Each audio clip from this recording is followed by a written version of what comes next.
Hello friends, வணக்கம். Welcome back to happy home makers kitchen. எல்லோரும் நல்லா இருக்கீங்களா?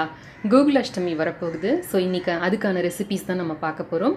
உப்புச்சீடை, வெள்ளைச்சீடை, தட்டை, அப்புறமா அவல் பாயசம், முறுக்கு, அப்பம், நெய்யப்பம் எல்லாம் நான் ஆல்ரெடி அப்லோட் பண்ணியிருக்கேன். ஸோ அதோட லிங்க் வந்து நான் உங்களுக்கு டிஸ்கிரிப்ஷன் பாக்ஸில் கொடுத்துருக்கேன், பார்த்துக்கோங்க. நம்மள நிறைய பேருக்கு சீடைனா ரொம்ப பிடிக்கும். ஆனால் சீடை செய்கிறதுக்கு வந்து பயமாக இருக்கும், ஏன்னா வெடிக்கும் அப்படின்னு சொல்லிட்டு. நான் ஃபஸ்ட்டு கல்யாணம் ஆனதுக்கப்புறம் தனியாக ட்ரை பண்ணப்போ டமால் டுமில்னு வெடித்து என் ஹஸ்பண்ட் வந்து ஏம்மா இந்த கொலவெறி ஏன் அணு ஆயுதமெல்லாம் ப்ரிப்பேர் பண்ணுற வீட்டிலங்கிற அளவுக்கு என்னை கிண்டல் பண்ணினாங்க. கல்யாணத்துக்கு முன்னாடி வரைக்கும் அம்மாவோட செய்து பழக்கம். கல்யாணத்துக்கு அப்புறமா தனியாக செய்தப்போ தான் அதோட விபரீதமே தெரிஞ்சுது. ஒரு தடவை நமக்கு செய்துட்டு சரியாக வரல அப்படின்னா அடுத்த தடவை செய்கிறதுக்கான தைரியமே நமக்கு நிறைய நேரம் வரமாட்டேங்குது. ஸோ அதனால் நான் செய்யாமே இருந்தேன். ஷெஃப் யோகாம்பாள் சுந்தர் மாமி அவங்கக்கிட்ட பேசிகிட்டு இருந்தப்போ அவங்க சொன்னாங்க, ஒன்றும் பயமே கிடையாது, இன்னென்ன ரீசன்ஸ் தான் அது வெடிக்கிறதுக்கான காரணங்கள். ஸோ அதை நீ அவாய்ட் பண்ணிட்டேன்னா ஒன்றும் ஆகாது, நல்லா வரும் அப்படின்னு சொன்னாங்க. நான் அவங்களோட வீடியோவும் பார்த்தேன். ஸோ இந்த தடவை தைரியமாக ட்ரை பண்ணலாம் அப்படின்னு ட்ரை பண்ணேன். எனக்கு கரெக்டாக வந்திருக்கு. நான் உங்களுக்கு சீடை வெடிக்காமல் பண்ணுறதுக்கான டிப்ஸு, ட்ரிக்ஸு, அதுக்கப்புறம் ஈஸியாக அதை செய்யறதுக்கான டிப்ஸு, ட்ரிக்ஸு எல்லாம் நான் உங்களுக்கு இதோட ஷேர் பண்ணிக்கிறேன். நீங்கள் தைரியமாக இதை ட்ரை பண்ணி பார்க்கலாம். இது ஃபுல் ப்ரூஃப் ரெசிபிங்க. இந்த மாதிரி செய்தீங்க அப்படின்னா கண்டிப்பாக சீடை வெடிக்கவே வெடிக்காது. வாங்க இது எப்படி செய்கிறதுன்னு பார்ப்போம். வெள்ளைச்சீடைக்கு தேவையான பொருட்கள்லாம் என்னென்னு பார்ப்போமா. 1/2 கப் அளவுக்கு பதப்படுத்தின அரிசி மாவு. இந்த 1/2 கப்பில் 3/4 அளவுக்கு நம்ம எவ்வளோ ரைஸ் பவுடர் போடுறோமோ அதில் 3/4 அளவுக்கு வெல்லம். இந்த வெல்லத்தை வந்து லேசாக தண்ணி ஊற்றி கரையிறதுக்காக வச்சுருக்கேன் ரெடியாக. இதை அடுப்பில் வச்சு நம்ம கரைச்சி வடிகட்டி எடுத்துக்கலாம். 1 டேபிள் ஸ்பூன் அளவுக்கு துருவின தேங்காய், 1/2 டீஸ்பூன் அளவுக்கு நெய், 1 சிட்டிகை சுக்குத்தூள். உங்களுக்கு சுக்குத்தூள் பிடிக்காது அப்படின்னா நீங்கள் ஏலக்காய் தூள் கலந்துக்கலாம். 1/4 டீஸ்பூன் அளவுக்கு வெள்ளை எள், 1 டேபிள் ஸ்பூன் அளவுக்கு வறுத்து பொடித்த உளுந்த வெறும் வாணலியில் போட்டு நல்லா செவக்க வாசனை வர்ற அளவுக்கு வறுத்துட்டு மிக்சியில் போட்டு நல்லா பொடிச்சு நல்லா சலிச்சு எடுத்து வச்சுருக்கேன். கப் பதப்படுத்தின அரிசி மாவோட இந்த 1 டேபிள் ஸ்பூன் அளவுக்கு உளுந்து மாவு சேர்த்துக்கிறேன். 1 டேபிள் ஸ்பூன் அளவுக்கு துருவின தேங்காய் ஆட் பண்ணிக்கிறேன். 1/2 டீஸ்பூன் அளவுக்கு நெய், 1 சிட்டிகை சுக்குத்தூள், 1/4 டீஸ்பூன் எள். இப்போ இது எல்லாத்தையும் சேர்த்து நல்லா மிக்ஸ் பண்ணிக்கலாம். வெல்லத்தை நல்லா அடுப்பில் வச்சு கரைச்சி எடுத்துக்கலாம். வெல்லம் இப்போ நல்லா கொதித்து கரைஞ்சிடுச்சு, ஆஃப் பண்ணிடலாம். இப்போ இதை வடிகட்டி இந்த அரிசி மாவு கலவையோட ஆட் பண்ணிக்கலாம். ஃபுல்லும் ஒன்றா கலக்க வேண்டாம், கொஞ்சம் கொஞ்சமாக கலப்போம். எவ்வளோ தேவையோ அதுக்கேற்றபடி. இந்த வெல்லத்தை வடிகட்டுறது ரொம்ப ரொம்ப இம்பார்ட்டண்ட். ஏன்னா வெல்லத்தில் முக்கால்வாசி நேரம் தூசி இருக்கும். ஒரு கரண்டி வச்சுட்டு கிளறலாம், நல்ல சூடாக இருக்கும். இது இப்படி கலந்து பார்த்துட்டு தேவையான மேற்கொண்டு வெள்ளைப்பாகு விட்டுக்கலாம். இப்போ இன்னும் கொஞ்சம் வெள்ளைப்பாகு விட்டுக்கலாம்.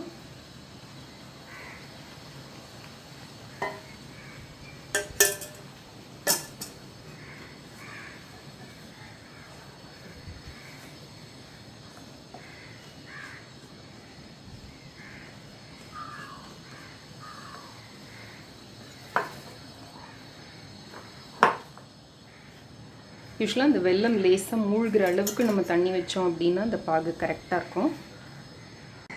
இப்போ பாக்கி இருக்கிற இந்த பாகையை நான் ஆட் பண்ணிக்கிறேன். கொஞ்சம் ரொம்ப ட்ரையாக இருக்கிற மாதிரி இருக்கு. ஸோ ஃபுல்லுமே ஆட் பண்ணிக்கிறேன்.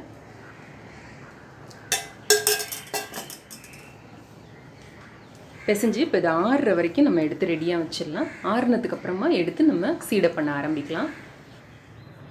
மாவு பதம் நல்லா இப்படி சேர்ந்து இருக்கிற மாதிரி பார்த்துக்கோங்க. இதுதான் பதம். இதில் எடுத்து வச்சோம் அப்படின்னா இன்னும் கொஞ்சம் நேரத்தில் மாவு இறுகி நமக்கு சீடை பிடிக்கிறதுக்கு சரியாக இருக்கும். சேர்த்து இப்படி ஒன்றா நல்லா கலந்து பிசைஞ்சுக்கோங்க. இப்போ இதுலேருந்து சின்ன சின்ன உருண்டைகளாக எடுத்து நம்ம உருட்டிக்க வேண்டியதான். ரொம்ப உருட்ட வேண்டாம், அந்த வெடிப்பு தெரிகிற மாதிரி உருட்டிக்கிட்டால் போகிறோம்.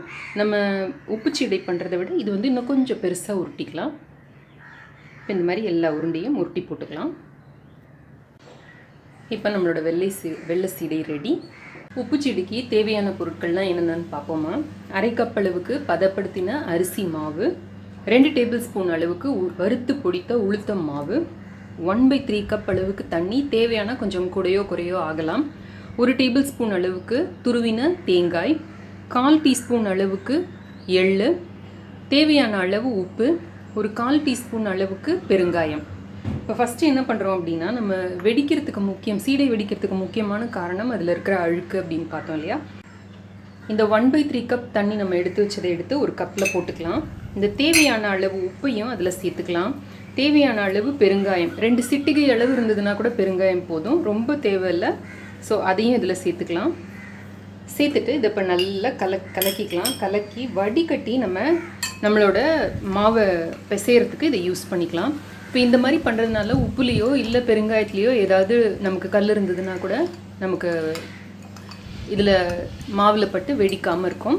எள்ளையும் நல்ல கல் மண் இல்லாமல் சுத்தம் பண்ணி வச்சுக்கிறது ரொம்ப ரொம்ப இம்பார்ட்டன்ட். இல்லை இந்த 1/2 கப் அரிசி மாவு எடுத்து போட்டிருக்கேன், இந்த உளுத்த மாவு எடுத்து போட்டிருக்கேன். சலிச்சு எடுத்துக்கணும். எல்லாம் நல்ல ஃபைன் பொடியாக இருக்க வேண்டியது ரொம்ப ரொம்ப இம்பார்ட்டன்ட். நீங்கள் மிஷினில் கொடுத்து அரைச்சிங்கன்னா அரிசி நல்ல ஃபைன் பொடியாக கிடைக்கும். இந்த உளுத்த மாவு நம்ம மிக்சியில் போட்டு அரைக்கிறதும் நல்லா 2-3 தடவை நிறுத்தி நிதானமாக பொடி பண்ணி அதை நல்லா சலிச்சு எடுத்து வச்சுக்கிட்டோம்னா வெடிக்காது. இந்த எள்ளையும் சேர்த்துக்கலாம். இப்போ இதோட 1 டேபிள் ஸ்பூன் அளவுக்கு வெண்ணெய் சேர்த்துக்கலாம். இந்த வெண்ணெய் நம்மளோட சீடைக்கு ஒரு நல்ல கரகரப்பை கொடுக்கும். அப்படி உங்களுக்கு வெண்ணெய் சேர்க்க விருப்பம் இல்லை அப்படின்னா நல்ல 1 டேபிள் ஸ்பூன் அளவுக்கு எண்ணெயை நல்லா சூடு பண்ணி காய்ச்சி இதில் ஊற்றுனீங்க அப்படின்னா கூட இந்த சீடை வந்து நல்ல கரகரன்னு வரும் உங்களுக்கு.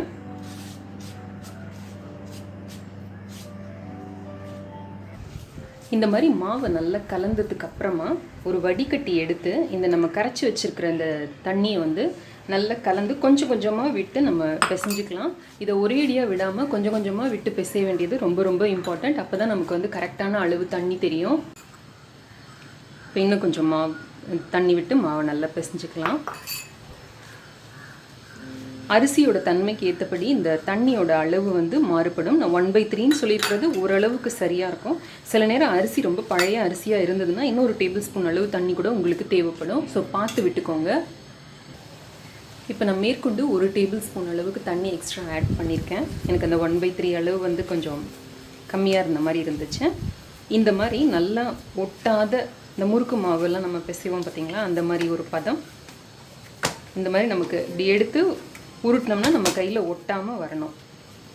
இந்த மாதிரி ஒரு பதத்தில் பிசைஞ்ச உடனே ஒரு சின்ன பீஸ் உருண்டை எடுத்து ஒரு பிள்ளையார் பிடிச்சி வைக்கிற மாதிரி நம்ம மஞ்சள் பிள்ளையார் பிடிப்போம் பார்த்தீங்களா, அந்த மாதிரி வச்சுட்டிங்க வேண்டிக்கிட்டு வச்சிங்க அப்படின்னா நம்ம செய்கிற ஸ்வீட்ஸ் அண்ட் சேவரிஸ் வந்து நல்லா வரும். சீடை உட்காந்து ஒரு பீஸாக பிச்சு உருட்டுறதுக்கு பதில் ஒரு ஈஸி மெத்தட் இருக்குது. இந்த மாதிரி கொஞ்சம் ஒரு சப்பாத்தி மாவுக்கு எடுக்கிற அளவுக்கு மாவை எடுத்துக்கோங்க. கையில் ரஃப்பாக உருட்டுங்க, ரொம்ப உருட்டாதீங்க. இப்படி லேசாக உருட்டிக்கோங்க. உருட்டி இந்த மாதிரி போட்டு இந்த கத்தியில் சின்ன சின்ன பீஸாக இந்த மாதிரி கட் பண்ணிக்கோங்க.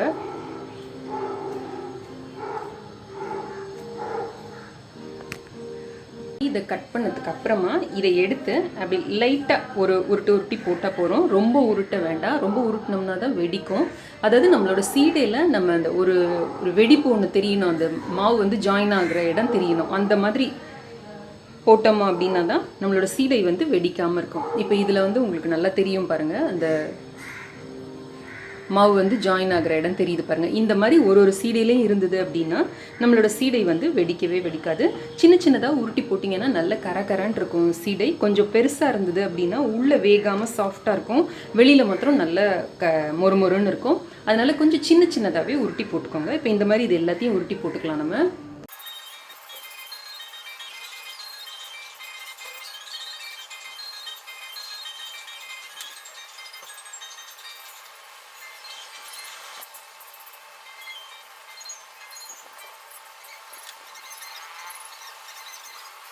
எல்லாத்தையும் உருட்டிட்டு இந்த மாதிரி ஒரு நல்ல விரிஞ்ச தாம்பாளத்தில் எடுத்துட்டு லேசாக இந்த மாதிரி 2 பக்கமும் கையை வச்சுட்டு அப்படி லேசாக பண்ணுங்கள். இந்த மாதிரி சலிக்கிற மாதிரி இப்படி பண்ணிங்க அப்படின்னா இந்த உருண்டைகள் வந்து இன்னும் கொஞ்சம் நல்லா ஷேப் வந்து நல்லா ஸ்மூத்தாக ஃபார்ம் ஆகும். இப்போ பார்த்தீங்கன்னா முன்னைக்கு அந்த ஷேப் வந்து கொஞ்சம் நல்லா ஃபார்ம் ஆகிருக்கிற மாதிரி இருக்கும். இதை நல்லா ஃபேனுக்கு கீழே வச்சு நல்லா ஒரு 10-15 நிமிஷம் ஆற விட்டுட்டு அதுக்கப்புறமா பொரிச்செடுப்போம். நீங்கள் பிகினராக இருந்து ரொம்ப பயமாக இருந்தது அப்படின்னாலோ, இல்லை 2-3 தடவையில் சீடை வெடிச்சிடுச்சு அப்படிங்கிற அந்த பயம் இருந்தது அப்படின்னாலும் நீங்கள் இந்த மாதிரி பண்ணலாம். ஒரு வடை கம்பி எடுத்துக்கோங்க, இல்லை இந்த மாதிரி குழிப்பணியாரம் எடுக்கிறதுக்கு ஒரு குச்சி கொடுப்பாங்க இல்லையா, இந்த மாதிரி எடுத்துக்கோங்க. எடுத்துகிட்டு இந்த மாதிரி இந்த சீடையில் இப்படி ஒரு ஓட்டை போட்டுடுங்க. கொஞ்சம் டிடிஎஸ் வேலை தான் ஒரு சீடையிலையாக ஓட்டை போடுறது. பட் இது வந்து உங்களுக்கு ஒரு மாதிரி ஃபுல் ப்ரூஃப் மெத்தடாக இருக்கும். இதை போட்டிங்க அப்படின்னா உங்கள் சீடை வந்து வெடிக்கவே வெடிக்காது. இதை உங்கள் வீட்டு குட்டீஸை கூட பண்ண சொல்லலாம், ஆசையாக பண்ணி கொடுப்பாங்க. நம்ம எண்ணெய் சட்டியில் ஃபுல் சீடையும் போட்டு பார்க்குறதுக்கு முன்னாடி இந்த மாதிரி நம்ம தாளிக்கிறதுக்கு வச்சுருக்கிற கரண்டியில் கொஞ்சமாக எண்ணெய் வச்சு இதில் நம்ம சீடையை போட்டு பார்த்தோம்னா 1 2 சீடையை போட்டு பார்த்தோம்னா அது வெடிக்குதா என்னங்கிறத நம்ம கரெக்டாக கண்டுபிடிச்சிடலாம். இப்போது நம்ம எண்ணெய் சட்டியில் போட்டு பொரிச்சு எடுத்துக்கலாம். நான் என்னோடய எல்லா டீப் ஃப்ரை வீடியோஸ்லேயும் சொல்கிறது தான், எப்போவுமே இந்த எண்ணெய் சட்டிக்கு தோதாக ஒரு மூடி எடுத்து ரெடியாக வச்சுக்கோங்க. ஏதாவது ஒன்று வெடிக்க ஆரம்பிச்சிது அப்படின்னா கேஸ் ஆஃப் பண்ணிட்டு இந்த மூடியை போட்டு மூடிட்டீங்க அப்படின்னா ரொம்ப டேமேஜ் ஆகாமல் இருக்கும், நம்ம மேலே எதுவும் தெரிச்சு விழாமல் இருக்கும். இப்போ இந்த சீடைகளை எண்ணெயில் சேர்த்துடலாம். எண்ணெய் வந்து மிதமான சூடில் இருக்கட்டும், சூடு ரொம்ப இருக்க வேண்டாம். சரித்து விடுறப்ப ஒன்றா போடாமல் கொஞ்சம் அப்படியே ஒன்றா போட்டுடுங்க, அப்போ வெடிக்காமல் இருக்கும். கொஞ்சம் நேரம் ஆனோடனே இப்படி லேசாக தள்ளி விடுங்க. 2 பக்கமும் நல்ல பொன்னிறமாக ஆன உடனே எடுத்துடலாம். இதை இந்த பபிள்ஸ் எல்லாம் கொஞ்சம் அடங்கினோடனே எடுத்துடலாம். இப்போ இந்த மாதிரி நல்ல கோல்டன் கலர் வந்து இந்த பபிள்ஸ் அடங்கின உடனே நம்ம சீடையை எடுத்துடலாம். அவ்வளோதான், நம்மளோட உப்பு சீடை ரெடி. பாக்கி இருக்கிற எல்லா சீடைகளையும் இந்த மாதிரி நம்ம பொரிச்சு எடுத்துக்கலாம். மீடியம் ஹையில் வச்சு இந்த எண்ணெயை நல்லா சூடு பண்ணுற வரைக்கும் வச்சுக்கிட்டு இந்த சீடை போடுறப்ப லோவில் இல்லை சிம்மில் வச்சுக்கிட்டு பொரிச்சு எடுக்கிறது தான் சேஃபு. அப்போ தான் நம்மளோட சீடை வந்து உள்ளேயும் நல்லா கரகரன்னு இருக்கும், வெளியிலையும் நல்ல கோல்டன் கலராக இருக்கும். இல்லாட்டி உள்ளே வந்து சாஃப்ட் ஆகிடும், வெளியில் வந்து கருப்பாயிடும். நம்ம போட்ட 1/2 கப் மாவுக்கு இவ்வளோ சீடை வந்திருக்கு. நான் ஒரு 10 சீடை கிட்ட டேஸ்ட் பார்த்தேன், நல்லா இருந்தது. நம்ம இதே எண்ணெயில் வெள்ளை சீடையை போட்டுக்கலாம். வெள்ளை சீடை போட்டோடனே கொஞ்சம் கிளறாமல் அப்படியே இருக்கணும், ஏன்னா வெல்லம் வந்து கொஞ்சம் இலகி கொடுக்கும். ஸோ கிளறணும் அப்படின்னா பிரிஞ்சு போகிறதுக்கு வாய்ப்பு இருக்குது. அதனால் அப்படியே விட்டுடுங்க. கொஞ்சம் நேரம் ஆனதுக்கு அப்புறம் மெதுவாக கலந்து கொடுக்கலாம்.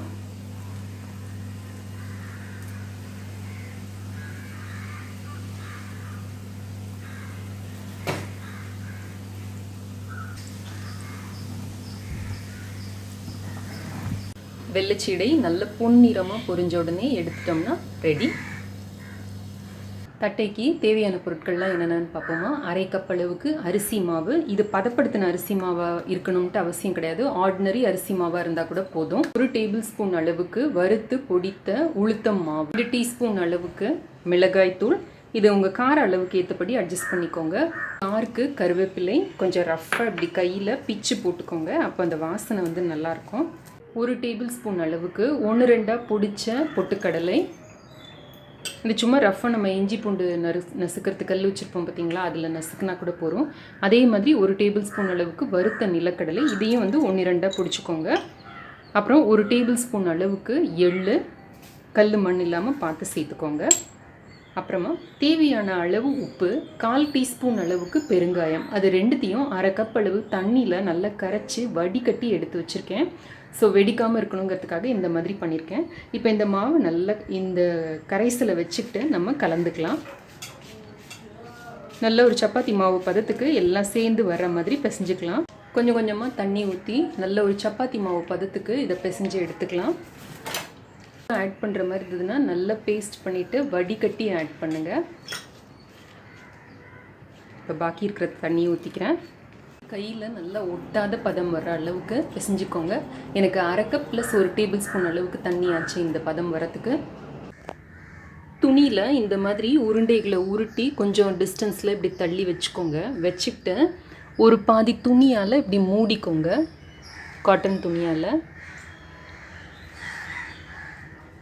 இந்த மாதிரி மூடிட்டு டவராவை மேலே வச்சு அழுத்தினோம்னா ஈஸியாக நமக்கு தட்டை ரெடி ஆகிடும். இப்படி லேசாக அழுத்தம் கொடுத்துட்டு அதுக்கப்புறம் நம்ம கையில் வந்து தட்டினோம் அப்படின்னா ஈஸியாக இதாகிடும். தட்டையும் நமக்கு போடுறதுக்கு சீக்கிரம் ரெடியாகி வந்துடும். ஸோ இந்த மாதிரி இது பண்ணிட்டு பிரித்து கொஞ்சம் நேரம் வச்சுட்டு எடுத்துட்டோம்னா ஈஸியாக தட்டை பண்ணிடலாம். ஸோ இந்த மாதிரி தட்டை பண்ணி தான் இந்த துணி வந்து இந்த கலரில் இருக்குது. ஸோ இந்த மாதிரி எல்லாத்தையும் பண்ணிக்கலாம். ஒருத்தராகவே தட்டை பண்ணிடலாம் இந்த மெத்தடில், ரொம்ப ஈஸியாக இருக்கும் நமக்கு. சரி, ஒரு தோசை திருப்பி வச்சுக்கிட்டு இப்படி லேசாக நெம்பி எடுத்தோம் அப்படின்னா இந்த தட்டை வந்து வந்துடும். எடுத்து இதை எண்ணெயில் போட வேண்டியதுதான். எண்ணெயை நல்ல மிதமான சூட்டில் சூடு பண்ணிக்கோங்க. இதில் இந்த தட்டைகளை மெதுவாக விடலாம். இந்த மாதிரி 2 பக்கமும் நல்ல பொன்னிறமாக பொரிஞ்சு அந்த ஓசை அடங்கினோடனே இதை எடுத்துடலாம். எடுத்துட்டோம்னா நம்மளோட தட்டை ஈஸி தட்டை ரெடி. தட்டையும் ரெடி.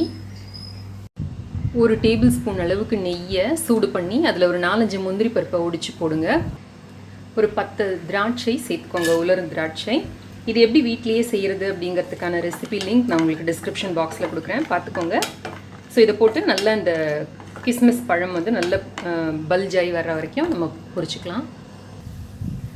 முந்திரி நல்லா பொன்னிறமாக பொரிஞ்சு இந்த திராட்சை நல்லா இப்படி உப்பி வர்றப்ப 1/2 கப் அளவுக்கு சிகப்பு அவலை சேர்த்துக்கோங்க. இது நல்லா சுத்தம் செய்த சிகப்பு அவல்.